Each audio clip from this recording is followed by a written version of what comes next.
Hello students. Actually, in the last lecture, we have seen about some receptors, basic introduction to the uh, central nervous system and related to the cholinergic drugs. Uh, but we have taken some short review about the receptor. But I want to most I want to greater focus on the receptor in this lecture, and simultaneously I will go through the some uh, cholinomimetic agent and details regarding that. For example, their structure, how to remind them, their mnemonics related to the remembering the drugs related to the cholinergic agent, and simultaneously the detailed SAR and the drugs under study in the PCS syllabus. So, if you go for receptors of the acetylcholine, then I just reviewed some basics regarding the receptor, that there are two types of a cholinergic receptor, muscarinic receptor and nicotinic receptor. So at the muscarinic receptor, effects are produced by the injection of a muscarine, which are generally blocked by the atropine. And at the nicotinic receptor, effect are generally produced by the nicotine, and these whatever the effects are there, they are observed experimentally when muscarinic receptor are blocked and larger doses of acetylcholine are administered. So multiple subtypes of muscarinic as well as the nicotinic receptors are there. But traditional classification of muscarinic and nicotinic receptor is adequate to describe the actions of most of the drugs. And nonetheless, one must aware about these subtypes in the era of rapidly developing molecular pharmacology. So muscarinic receptor, this is the general difference between the muscarinic and nicotinic receptor. So whatever the green points are there, green blocks are there, they are related to the muscarinic receptor, and blue are there for the nicotinic receptor. So this is a general uh, points to be considered for the means for the differentiation between the muscarinic and nicotinic receptors. So we already discussed about it, and we have done a short review about this which type of receptors are present in the heart, different types of organs and their effects. So now we are moving to the nicotinic receptor. So nicotinic receptors are generally they are ligand gated ion channel. We already seen that nicotinic receptors. So nicotinic receptor belongs to the family of a ligand gated ion channel. The nicotinic receptor is the glycoprotein consisting of five distinct subunits with a variability in this subunit, that is alpha 1, alpha 2, and so on, and beta 1, beta 2, and so on. So uh, there are many combinations are possible to get the alpha unit of a 5 subunit. For example, in the nicotinic receptor of a muscle tissue, there are two alpha subunit, and one subunit each of beta and gamma. So beta, gamma, and delta, which are indicated as a alpha 2, beta, gamma, uh, delta. Okay, so the mature muscle has a nicotinic receptor as a alpha 2, beta, gamma, epsilon. So these are various combinations related to the uh, um, receptor types. So there are again lots of examples, like mature muscle has a nicotinic receptor alpha 2, beta, gamma, epsilon. Main ganglionic subtype is alpha 2, beta 3. Then the nicotinic receptor found in the brain are generally uh, uh, type alpha 5. So lots of examples are there. So each of these five subunits possesses four transmembrane domain, which span the membrane, and the transmembrane domain of a number two forms the pore, pore lining of a receptor. So the transmembrane domain of a N terminal. Okay, so there are these are five T2 helices which are sharply kinked inward and halfway through the membrane, forming the construction, and which are uh, uh, believed to the site for acetylcholine binding site for the acetylcholine. So there are two types of acetylcholine binding site: N terminal region on the N terminal region of two subunits. So each five subunits possesses four transmembrane domain which span the membrane, and the transmembrane domain of a two form the pore lining. So nicotinic receptor, they are generally uh, nicotinic receptor generally present in the muscle, ganglion, and CNS, and that's why they are classified as a muscle nicotinic receptor, ganglionic nicotinic receptor, CNS nicotinic receptor.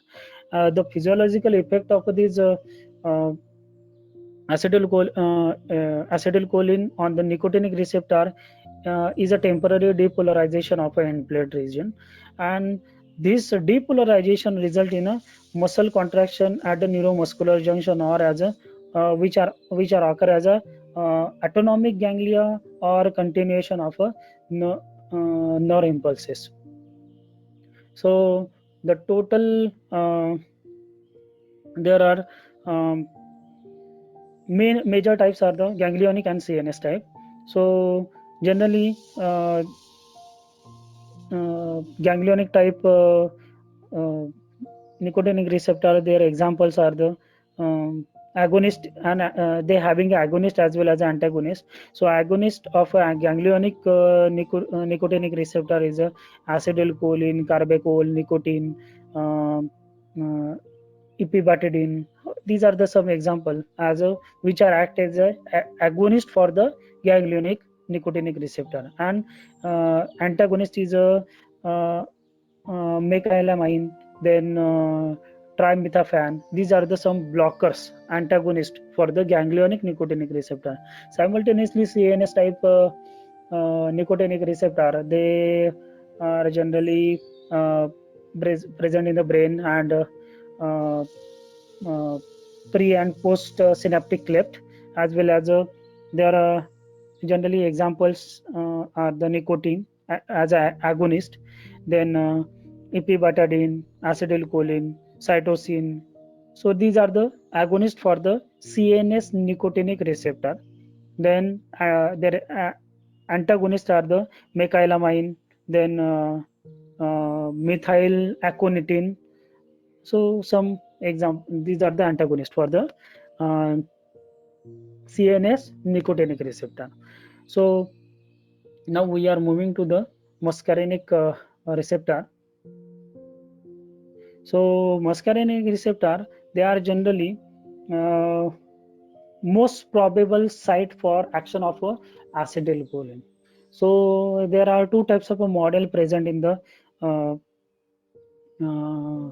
uh, generally designed for the better understanding of this muscarinic receptor, because most probably the drugs which are agonist as well as antagonist related to the cholinergic agent uh, probable to the muscarinic receptor actions. So now muscarinic receptor, they are generally prior to the isolation and structural characterization of muscarinic receptor, the hypothetical structure of muscarinic receptor was developed, and there are nearly two models. First model is a early model of a they are known as early model of a muscarinic receptor, in which you can see here there is a 1 minute.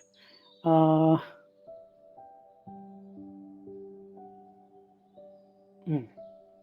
Here you can see that there is a particular binding site is given, and at every step there is a acetylcholine molecule, how it binds to the receptor that is given. Means, for example, if this is a cross section area is there, that is for hydrophobic, then plane region is for hydrogen bonding, then again this is ionic forces, means electrostatic force of attraction is there.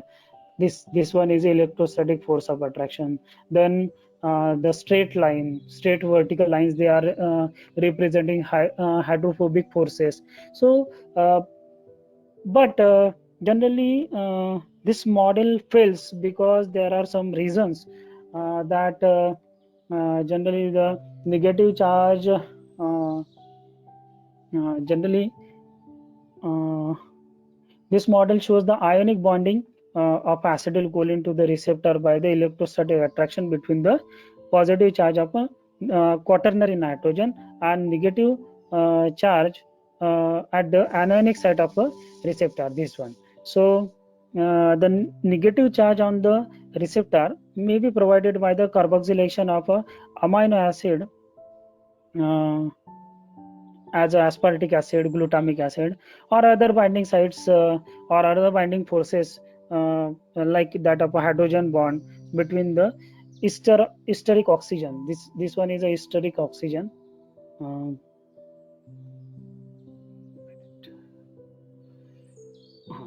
this is a esteretic site.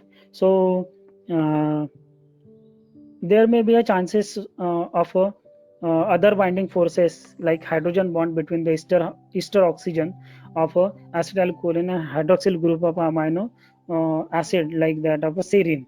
So this model could explain the requirement of a quaternary nitrogen and ester oxygen group, but could not explain the requirement of at least two methyl group at a quaternary nitrogen, this one, and the fact that all the potent cholinergic agonists have only 5 atom between quaternary nitrogen and terminal hydrogen atom. Okay, so that's why the subsequent model developed, which explain the binding of acetylcholine to the receptor by various types of forces.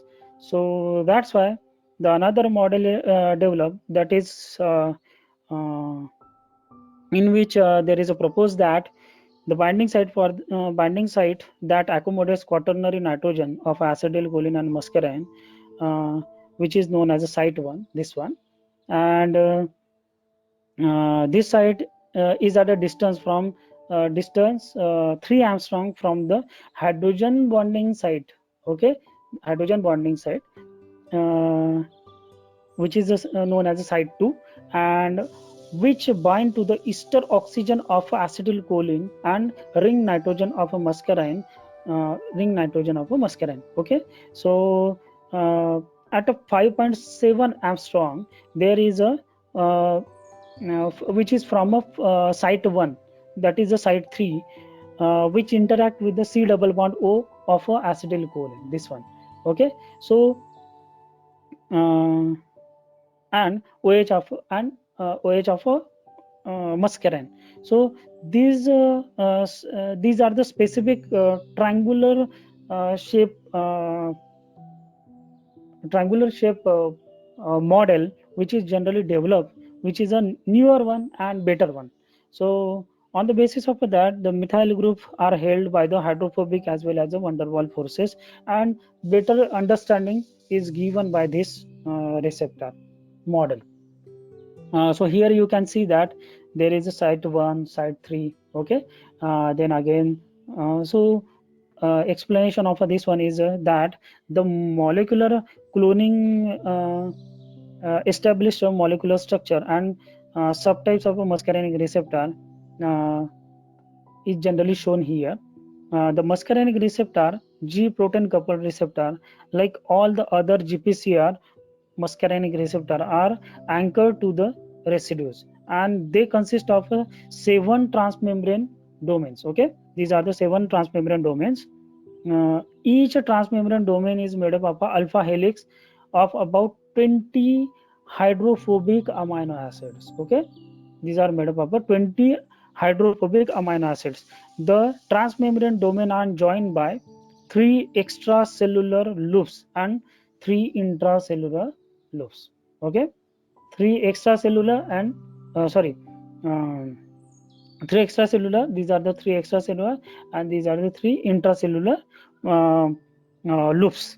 The loops are hydrophilic in the nature, and N terminus is a extracellular and C terminus is a intracellular. Okay, this is the intracellular side, this is the extracellular side. The aspartic acid, then threonine, then tyrosine, they form a binding pocket for the muscarinic receptor.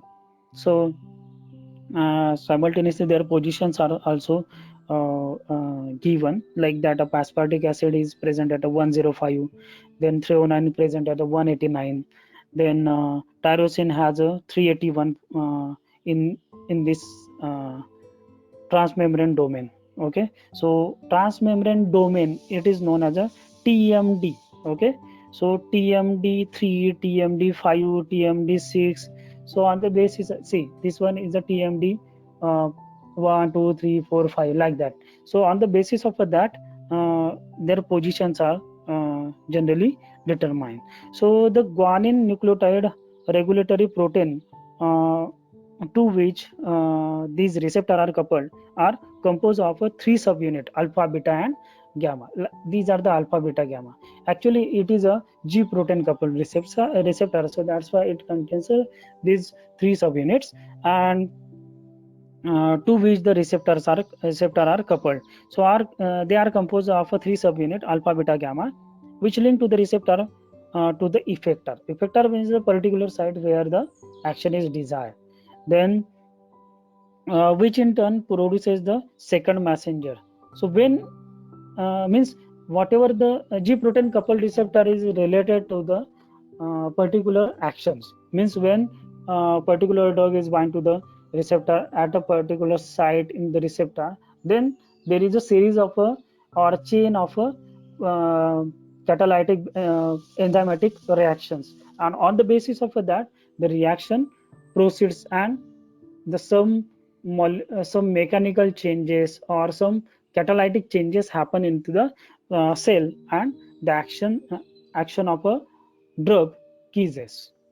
So there are various types of second messengers are present. For example, adenylate cyclase, okay, guanylate cyclase. So these second messengers get activated, and on the basis of that, the actions are dependent. So there is a transduction mechanism for the muscarinic receptor, which is generally like this. So muscarinic receptor act through the G protein coupled receptor. So G protein, or it is also called as a GTP related protein, or guanine nucleotide regulatory protein. You can call it as a guanine nucleotide regulatory protein. So at the resting state, G protein has a strong affinity for GDP.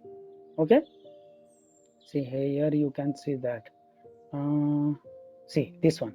So this is a G protein coupled receptor. At the resting state, it has a binding site for the GDP, and remain bound to the it remain bound to the receptor, G protein coupled receptor. So it is named as a G protein coupled receptor. Means what?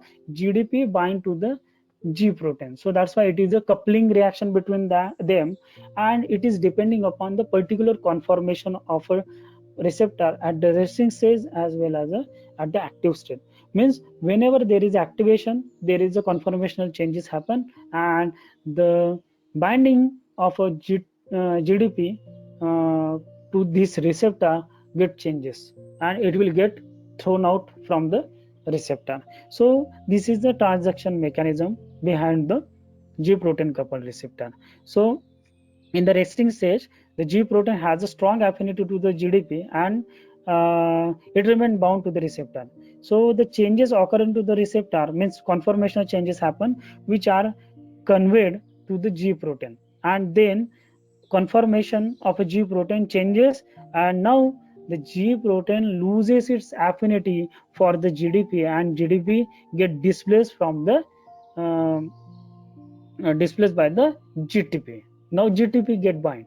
Okay, so the alpha 1 subunit of a GTP, alpha 1 subunit, and alpha 1 GDP alpha 1 subunit plus GTP complex dissociate from the beta and gamma, and both GTP complex and beta gamma uh, subunit interact with the membrane bound effector. Actually, here there is a phospholipase C and adenylate cyclase are present. So, or ion channel is there. There are two types of a mechanism. Either there is a activation of a second messenger, or there may be a opening of a ion channel on the which is based on the conformation of receptor. So, ion channel, it may be any type of a channel, like potassium channel, calcium channel. So they are independently or in the parallel manner get activated. The alpha subunit possesses GTPase activity, and quickly it will get hydrolyzed GDP to the GDP, and again the signal get terminated and signal get transmitted, at which the alpha beta gamma subunit get reunite, and again the resting stage of that G protein couple receptor call back, and again GTP get bind to the this G protein. So this is a transaction mechanism related to this. And the odd number muscarinic receptor, like generally there are total 5 types of muscarinic receptor: M1, M2, M3, M4, M5. And these odd number muscarinic receptor, for example M1, M3 and M5, they activate the uh, G protein, which increases phospholipase C activity. The even numbered muscarinic receptor M2, M4, they activate the GI. So GI means G inhibitory. Okay, so that will decreases the adenylate cyclase activity. Adenylate cyclase is second messenger. So on the basis of that, the further actions are related. Even in the cancer, these cancer actions, there are G protein coupled receptor, and the actions are generally based upon this adenylate cyclase, then phosphokinase C. So then again that will in the cancer, these are generally activate the histone protein molecule. So that's why there is a increasing the production of new cells.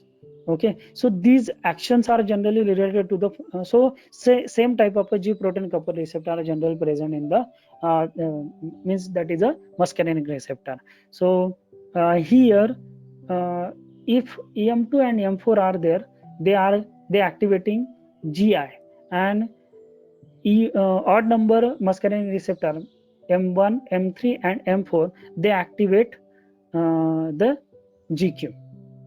Okay, so that is excitatory. Okay, so excitatory and inhibitory, if inhibitory activate, then it will decreases the activity of adenylate cyclase, and therefore it will increases the potassium current, okay, through this cell membrane. So this is a transaction mechanism for the muscarinic receptor. Then here you can see that. Okay, so this is a ligand bind to the receptor. This is G protein coupled receptor. So after activation, there are two routes. There are two second messengers: adenylate cyclase and phospholipase C.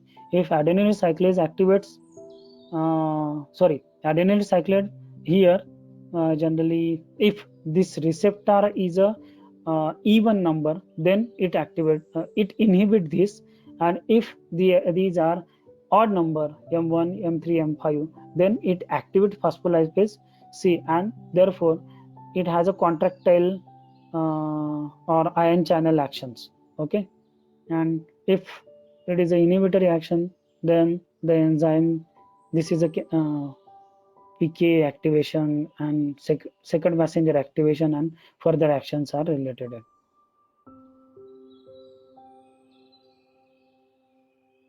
So we have already discussed about classification of cholinergic drugs.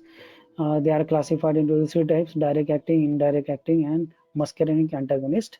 So antagonist. So first two are cholinomimetic, and this is a cholinolytic. So cholinomimetic agent, they are generally analogs of acetylcholine, and acetylcholinesterase they are indirectly acting cholinomimetic agent. So today we are generally focusing about cholinomimetic agent, which are generally a direct acting cholinomimetics. So here we are starting the cholinomimetic agent. So cholinomimetic, directly acting cholinomimetic agent, they having an example uh, like acetylcholine, muscarine, pilocarpine, oxytolmorine, carbachol, bethane. So if you want to remind them, then there is a one mnemonic is that ABCMNOP. So A for acetylcholine, areocholine, okay. Then B for bethane. Here there is a bethane. Then C for carbachol. Then M for methacholine, then N for nicotine, O for oxytrimorine, and P for pilocarpine. Okay, so again, if you want to remind the structure of these drugs, then acetylcholine is a very simple. You have to always remind this structure. So before going to the structure, you should aware about the choline.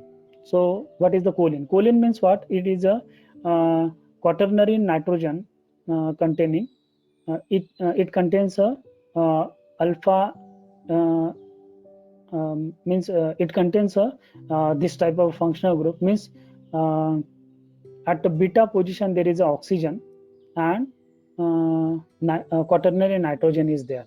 So quaternary nitrogen having a 3 methyl group, then after that ch2 ch2o, this is a choline group, this is a acetyl group. Actually acetyl group is a up to this, okay.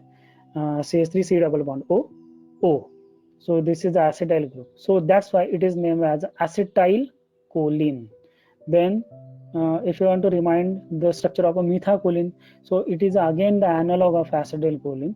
But the only difference is that at the position of a beta carbon to the nitrogen, there is a CH3 group. So that is a methacholine. Then after that, carbachol. So carbachol, they having a carbamate structure. So carbamate means what? Carbamate structure is this one. It is also called as a urethane or carbamate. So carbamate structure is a O C double bond O N R2. Means here at the position of a NH2, there is a hydrogens are replaced by the particular functions.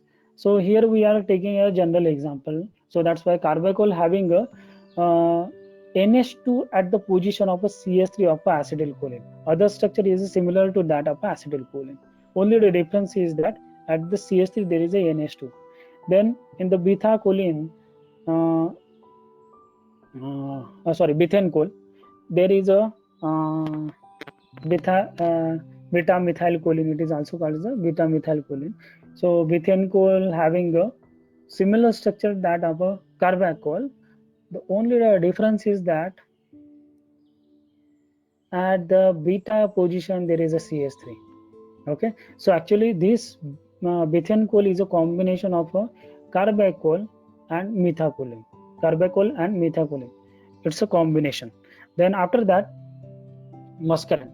So muscarine, it is a drug came from fly musca. Okay, structure is a similar to that. It contains a choline structure. Then choline structure, from the choline structure oxygen get migrated to convert it to the furan ring. Okay, so this is a furan. It is a tetrahydro substituted furan, tetrahydrofuran. So saturated furan. So at the position or at a position second position there is a CH3 and at the third position there is a OH. You have to just again, another structure is a pilocarpine. There is a no any similarity between the structure and the name, so that's why you have to remind it. So here on the basis of a name you can remind it by say for example, here there is a furan ring. Then from the I you can remind it there is a imidazole. Then at the nitrogen there is a CH3, the saturated nitrogen having a CH3. In the imidazole there is a one saturated nitrogen and other is a unsaturated nitrogen. So saturated nitrogen having a CH3 group. Then others are you have to remind it, you have to uh, write it again and again. So you have to practice it on the normal white paper or whiteboard. So take a marker and just practice it, so you can remind it. The muscara and pilocarpine, these structures are somewhat different, so that's why you have to remind it again and again. Other structure you can remind easily, but these two structure you have to at least mark for 5 times. You can get it in the examination. Then after that, the oxytrymorin. So this is the analog of a trimorin. So trimorin is the drug which is used in the Parkinson. So this drug is generally used for uh, induction of a Parkinson to develop anti-Parkinsonismic drugs. Okay. Then after that, arecolin is there. So arecolin means what? There is an aromatic ring is there, and the difference means whatever the basic skeleton is there, that is for the choline, that is similar. Only the difference is that oxygen is at the uh, right hand side to the C double bond O, and here the oxygen is at the side of a nitrogen. Here oxygen is another side to the carbonyl function. Here and in the acetylcholine, oxygen is between the nitrogen and C double bond O. This is the difference between aerocholine and acetylcholine. You have to remind it, because the structure, there may be a chances for misunderstanding to between the drawing the structure between these two. The students are always doing the mistakes here. They write OC double bond O CS3, but actually it is a C double bond O OCS3. Oxygen is at the another side to the nitrogen. Okay. Now, next is a cholinomimetic agent. So, cholinomimetics or cholinergic agonist, you can call it as a muscarinic agonist also. Most probably, these drugs are generally depending upon the muscarinic agent. So, they have their primary action on the primary action as excitation or inhibition on the autonomic effector cell, which are innervated by the postganglionic parasympathetic nerves.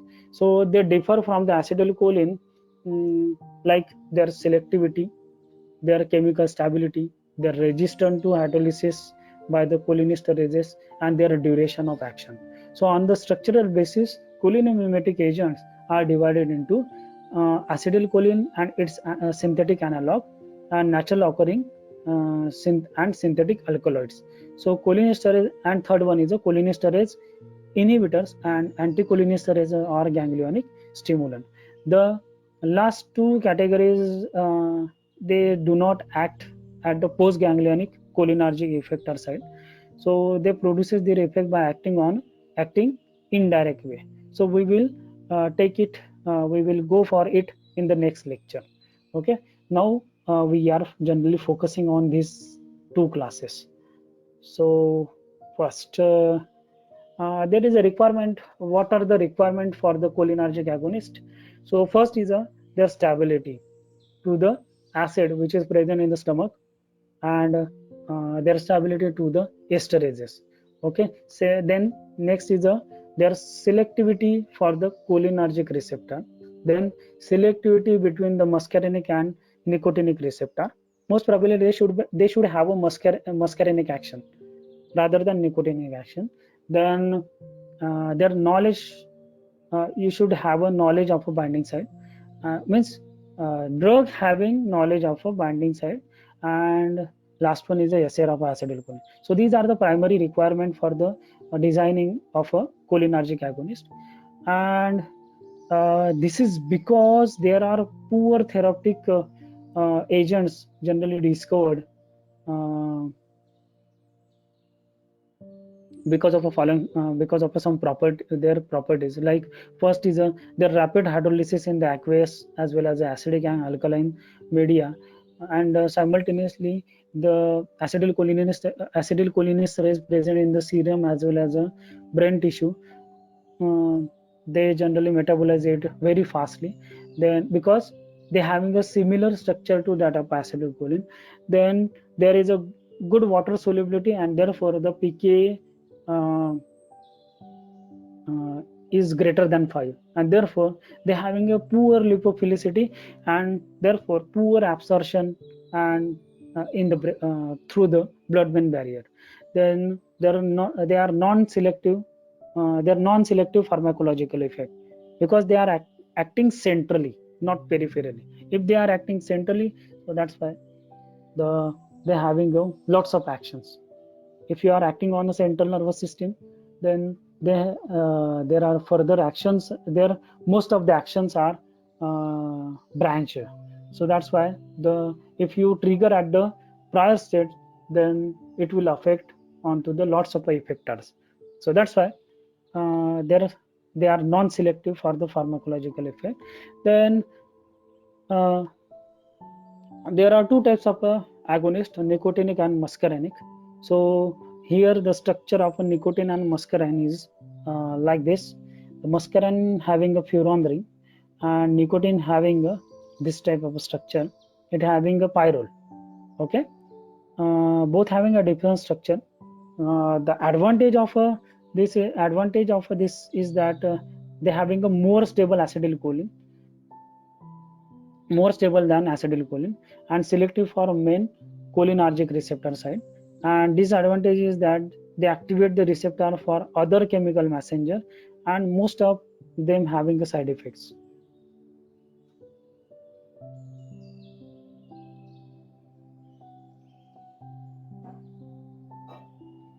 Then acetylcholine as an agonist.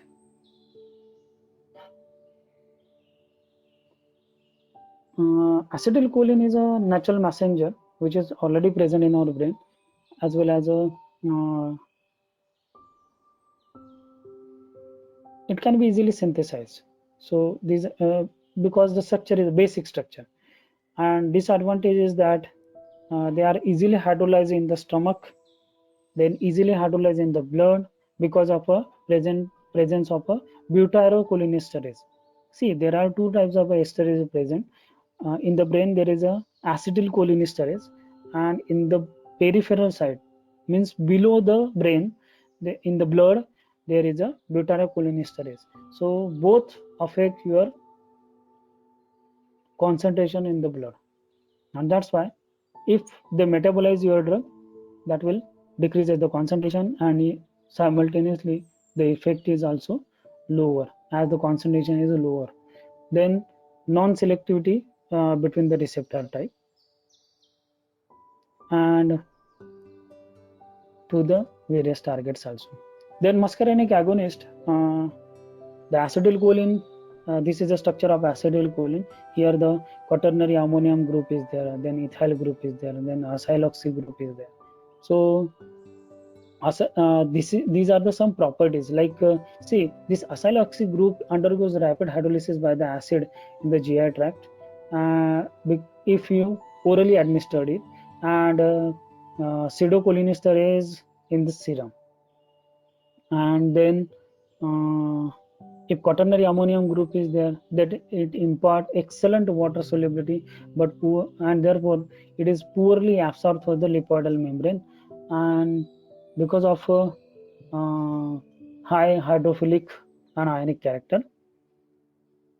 Ethylene bridge doesn't matter at all here, because the major actions on the side group.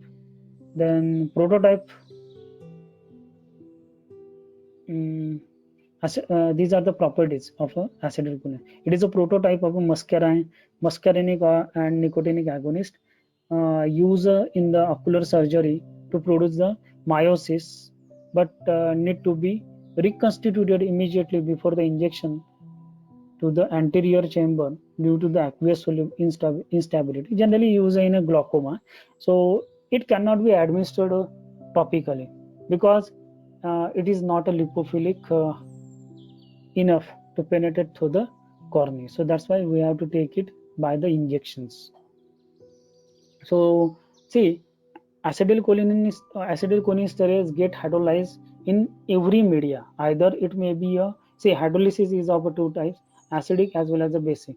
So in any condition, it will get hydrolyzed. See, this is acetylcholine, this is acid. If we put acid in that, then it will get hydrolyzed at this position. See, the hydrogen attack at the carbonyl oxygen, C double bond O, then there is a formation of a water, there is a, after that there is a breaking of this water molecule and formation of a choline and acetic acid. Again, if you do the alkaline hydrolysis, then this OH will attack at this position. Okay, at this position it will get bind, and again there is a breaking of these bonds and you will get a acetic acid as an choline. Okay, that will get rearranges. That is known as a ketoenol tautomerism. Like that of a tautomerism happens, and you will get a this starting compounds choline and acetic acid. So cholinergic agonist, nicotinic and muscarinic as a nicotinic agonist. We already seen that.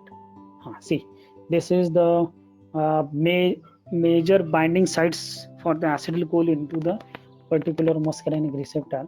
So here it is a esteretic site and this is an anionic site.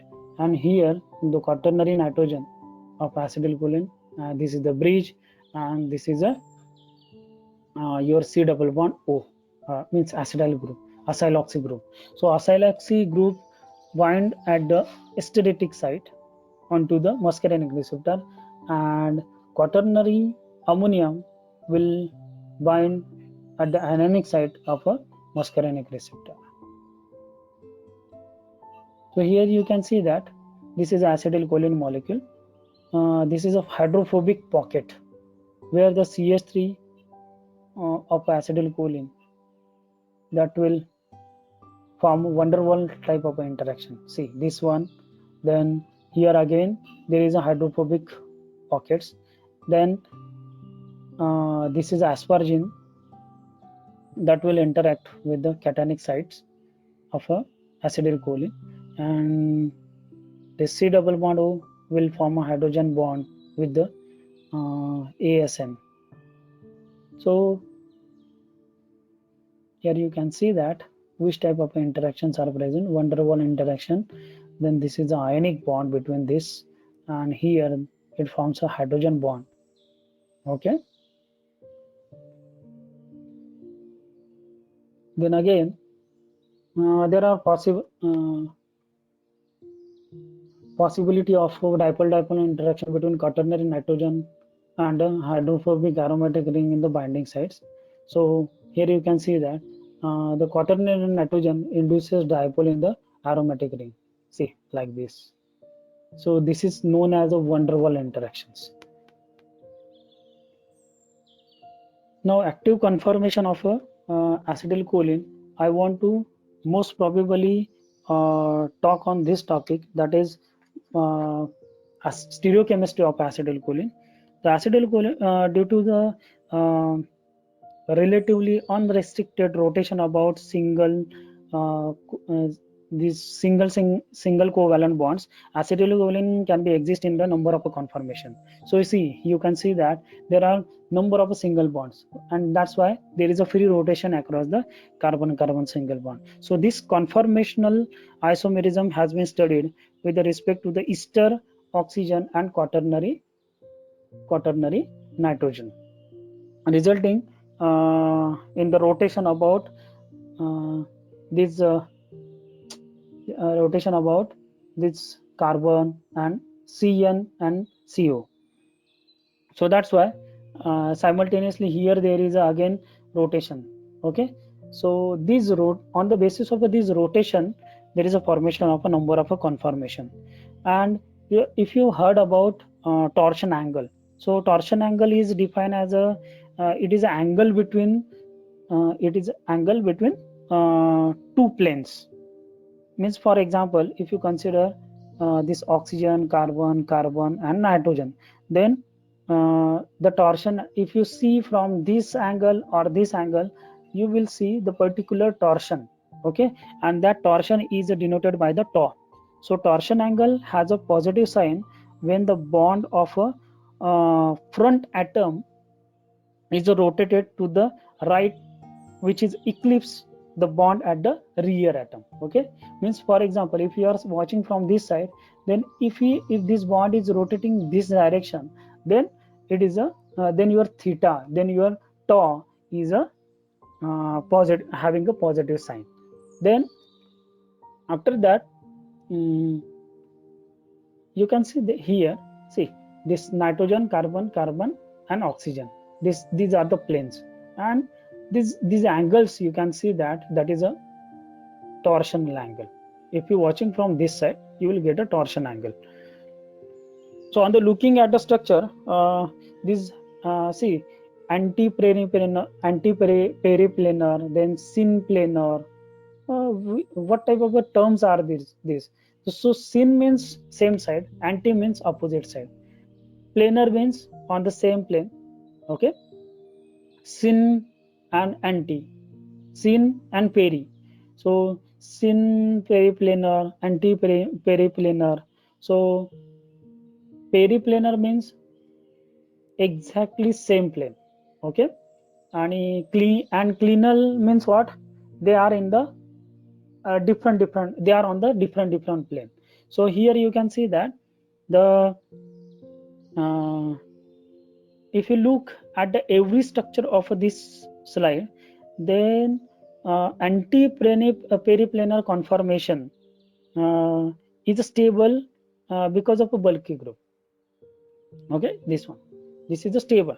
It is looking stable, but actually it is not, because NMR, X-ray crystallography and molecular orbital calculation establish that the preferred conformation of acetylcholine is in the aqueous solution and crystalline state is a synclinal. Okay, this one. Okay, it is also called as a skew or gauche conformation. Skew or gauche conformation. There is a intermolecular interaction, most probably electrostatic type of interaction between the quaternary nitrogen and carbonyl oxygen. Okay, this one. So that's why it has been established with the generally it has been established with the use of preferred conformation for the receptor interaction. So there is a cis, and there are two types of structures on the basis of which we can determine the structure of acetylcholine. See this one.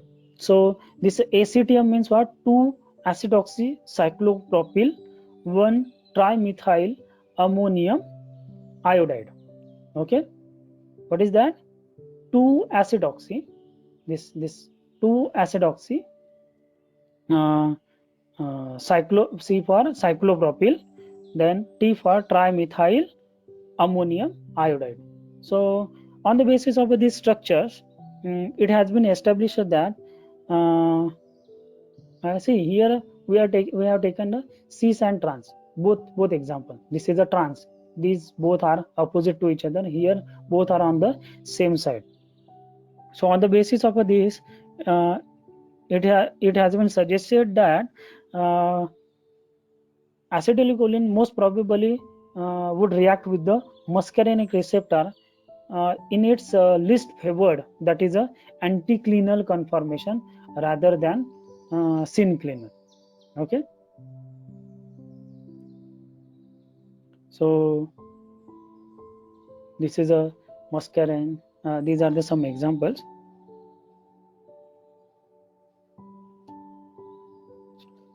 Now it is found that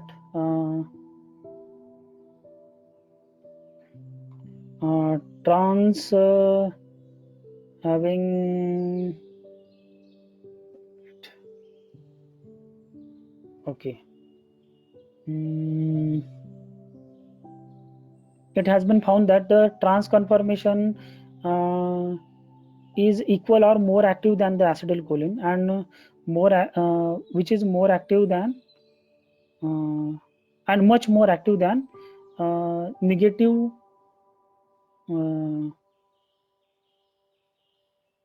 ACTM. So the racemic cis ACTM has almost no activity at the muscarinic receptor, and all the compounds were very weak in a nicotinic agonist. The stereochemistry of a muscarinic agonist suggests that the muscarine has a 4 geometrical isomer, muscarine, EP muscarine, allomuscarine, and EP allomuscarine. So these are the four. So each geometrical isomer can exist in a enantiomeric pair, and the activity of a muscarinic residue uh, mainly naturally occurring positive muscarine. Okay. Now next is a conformation of acetylcholine. Because of a free rotation, generally the most uh, effective conformation, there are two structurally related compounds.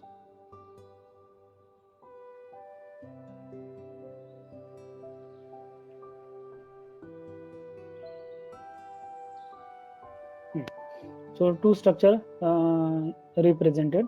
One is a quasi-ring conformation, and this is a extended conformation.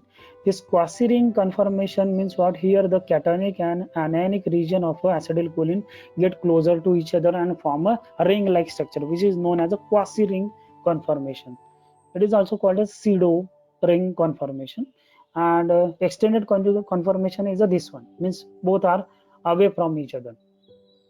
So on the basis of a Newman projection, you can see that here the synclinal or gauche or skew conformation is this one, in which both are near to each other, and this is the most favorable structure for the acetylcholine rather than this one. But according to logical concept, we can say that this both are this structure is a stable, but actually this one is a stable because this is a quaternary ammonium group, and this is having a negative charge, so that's why they get close to each other and get form a quasi structure, ring like structure.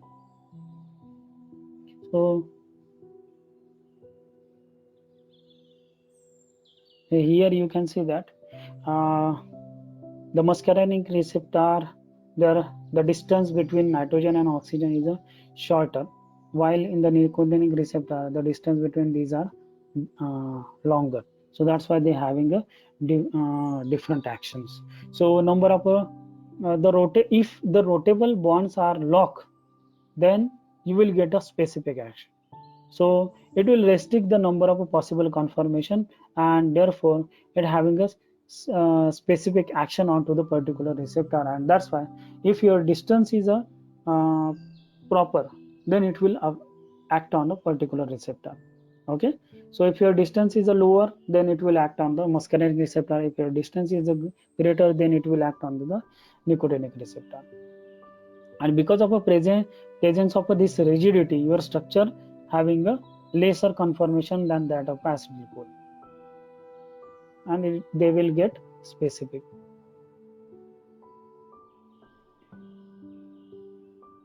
So the design of a cholinergic agonist, there is a requirement is, most favorable conditions are there should be correct size, correct pharmacophore ester quaternary and quaternary nitrogen, then increase the stability to the acid and esterases, increase the selectivity. Okay, so these are the some important criteria required to design the cholinergic agonist. So use of a steric shield, uh, in that the rationale is used that the shield protect the ester from the nucleophile and enzyme. Shield size is important, and it must be large enough to hinder the hydrolysis and must be small enough to fit the binding site. Then the SAR of acetylcholine. So SAR most probably it is classified in the three types. Here you can see that on the basis of these three region, they are classified: acyl oxy, ethylene bridge, and quaternary nitrogen. So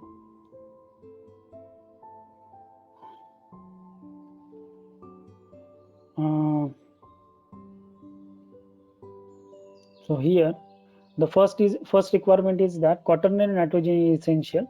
So if you replace it by the phosphonium, sulfonium, arsenium, or other substrate which is larger than methyl onto the or substances larger than the methyl onto the nitrogen, then it has a less activity than that of acetylcholine, and which is not used clinically.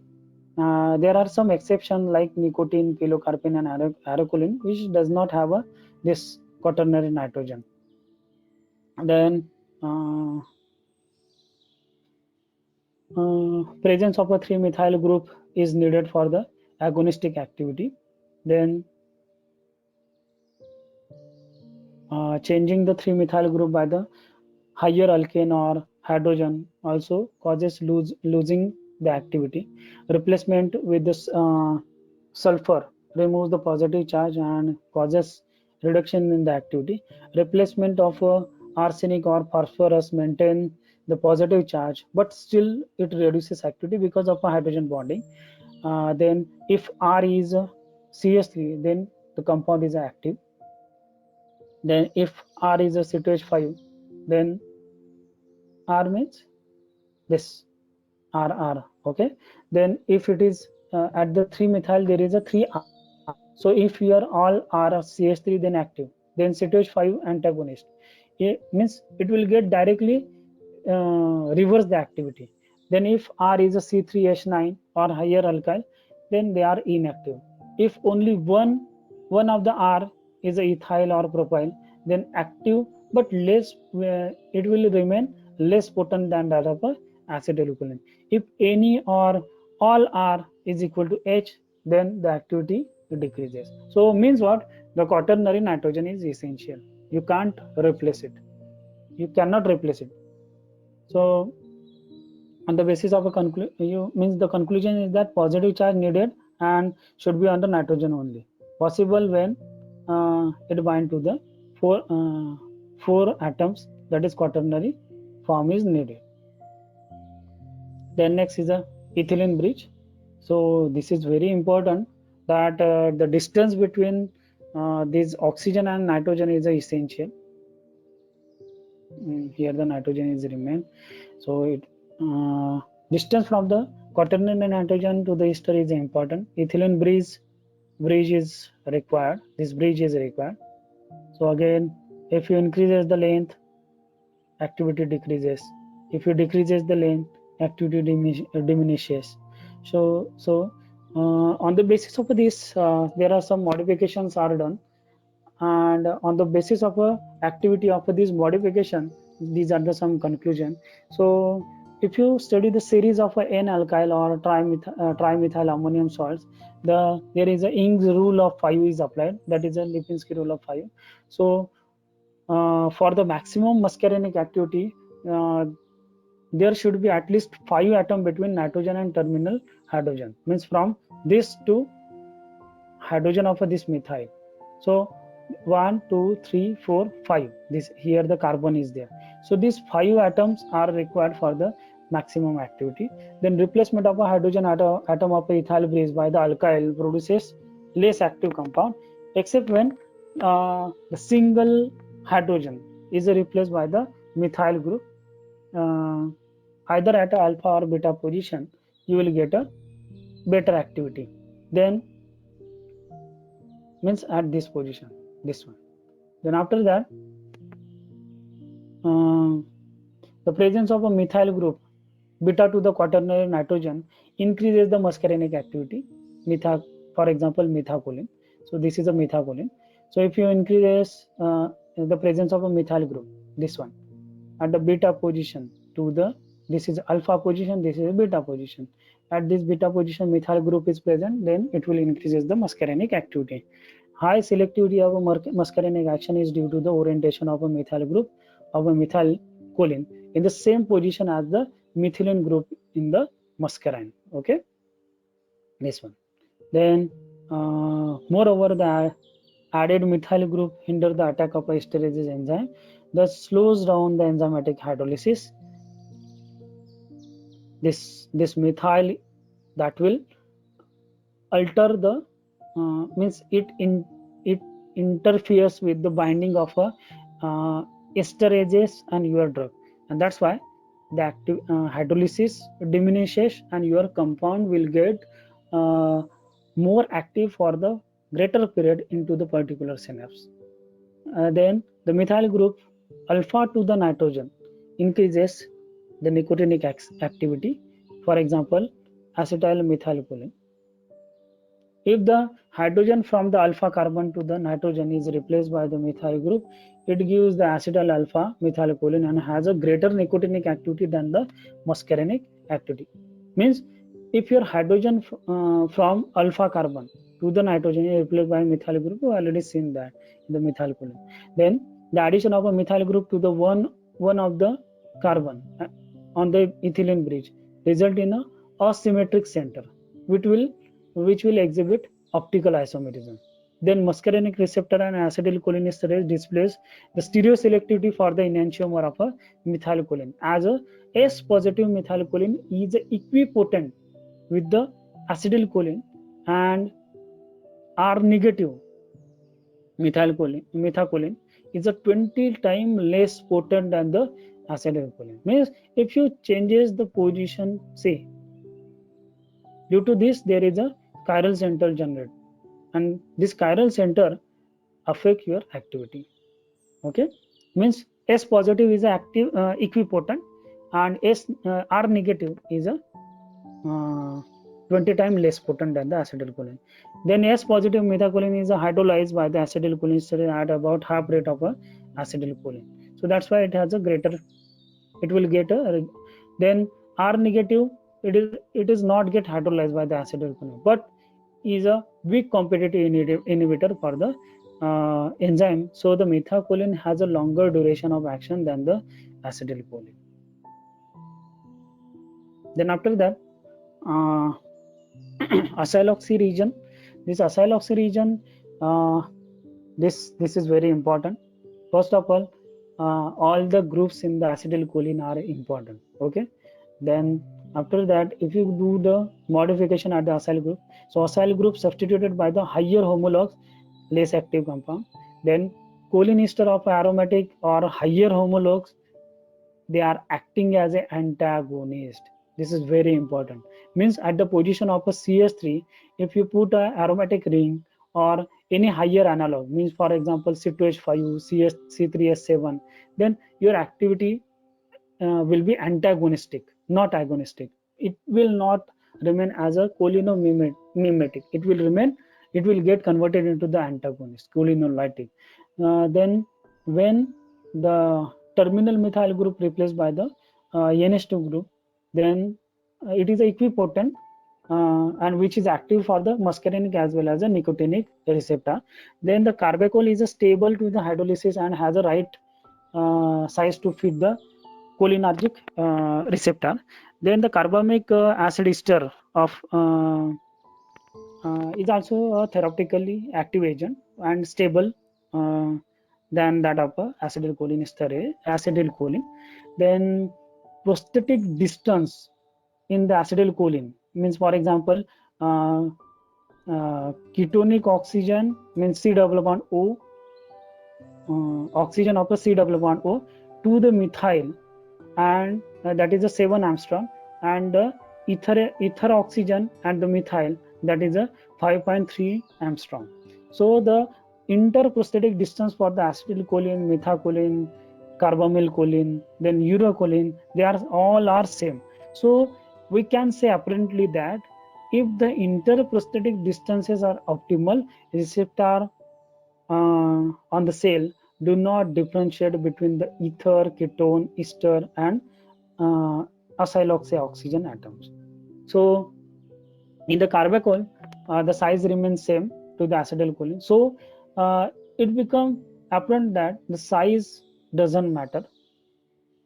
Size of a molecule important than that of a acyl group. So if oxygen, ether oxygen is then ether oxygen is important for the muscarinic activity. Then for example, see here you can see that this oxygen is important. Okay, then if you replace this oxygen by the sulfur, for example in a thiomuscarine, then your activity decreases because of this oxygen having a greater hydrogen bonding capacity with the receptor than that of a sulfur having a lesser action. So that's why whenever you are going to design a drug, if you want to design a competitive inhibitor or any type of a compound, Then if you want proper hydrogen bond, then you need not to put a sulfur at that place, because sulfur having a lesser tendency to form a hydrogen bond, okay, rather than oxygen oxygen and nitrogen. The reduced biological activity of oxygen is replaced by the sulfur because of hydrogen bonding and dipole-dipole interaction, as I already told you. The concept of a concept that the ester, okay, so that we already covered. Then the compound in this series shows the muscarinic activity when the N is equal to 1, 2, 3, 4. The compound with the groups larger than the pentyl were partial agonist, and those with the groups larger than the heptyl were acting as an antagonist. This appears to believe that the hypothesis that the size rather than the functional group is necessary for the intrinsic activity at this position, at this site. Then after that, some important concept like minimum 2 methyl groups on the quaternary nitrogen. Then methyl groups of acyl group cannot be extended. Then this is a general summarization of your SAR. Okay, so there are some side reactions, side effects. All the synthetic choline esters should never be administered intravenous route. This is very important points. Then they are usually administered preferably by the oral or subcutaneous route. The usual side effects are salivation, vomiting, severe gastrointestinal cramps, etc. And the contraindication is that whenever you are suffering from peptic ulcer, bronchial asthma, hypertension, urinary tract infection, or GIT obstructions, then you need not to be taken. You need not to take these derivatives. They are contraindicated. Then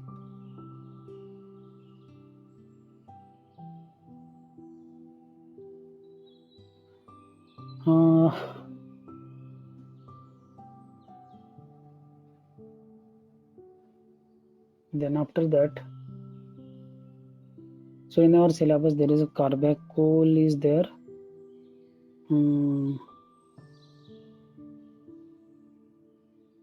Yes, carbachol. I think carbachol.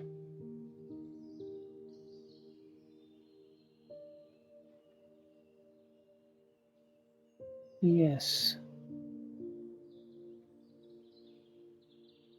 carbachol, acetylcholine. We already finished. Carbachol, bethane and pilocarpine.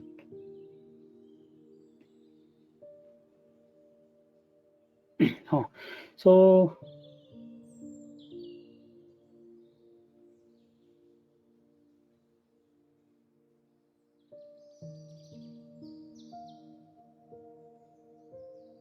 this is carbachol.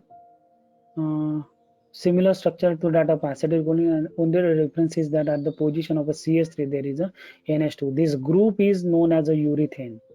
Okay, so they are having a certain property, like they shows no selectivity for the muscarinic or nicotine receptor because it is a carbamide ester resistant toward acid base and enzymatic reaction, as this group is a neutral one. Then it exhibits a weak anticholinesterase activity, and these drugs are long lasting, and NH2 and CH3 are equal in size, so both fit in the hydrophobic pocket. Then NH2 is the bioisoster of a CH3, and muscarinic activity are similar to that of a nicotinic activity for this carbachol, and they are used for the used topically for the glaucoma. So glaucoma is generally it is a eye disease characterized by the increase in intraocular pressure. It leads to the irreversible loss of a vision and is the second leading cause of a blindness. So treatment of a glaucoma focuses on relieving the pressure. So carbachol causes miosis by contracting the ciliary muscle and tightening the trabecular meshwork, and that allows the increase the outflow of aqueous humor and therefore decreasing the pressure. Then bethane coal, beta choline It is also called as beta choline. So steric and electronic factors affect their actions. So they are non-specific in its action to the muscarinic subtypes, but appear to be more effective in the eliciting pharmacological action at the M3 receptor. So therefore it is used in the relief of urinary retention, abdominal distension after surgery. Then cholinergic crisis if it is given by intravenous or intramuscular injection. It is very stable, orally active. Then pilocarpine. So it is a hydrochloride of alkaloid which is obtained from a dry leaflet of a Pilocarpus jabrondii or Pilocarpus microphyllus. It is non-selective agonist on the muscarinic M3 receptor in the smooth muscle, which causes contraction in the gut, trachea, and eye. It is used in treatment of a glaucoma. Simultaneously in the xerostomia, which is known as a dryness of a mouth, which is caused by the radiation therapy of a head and neck, or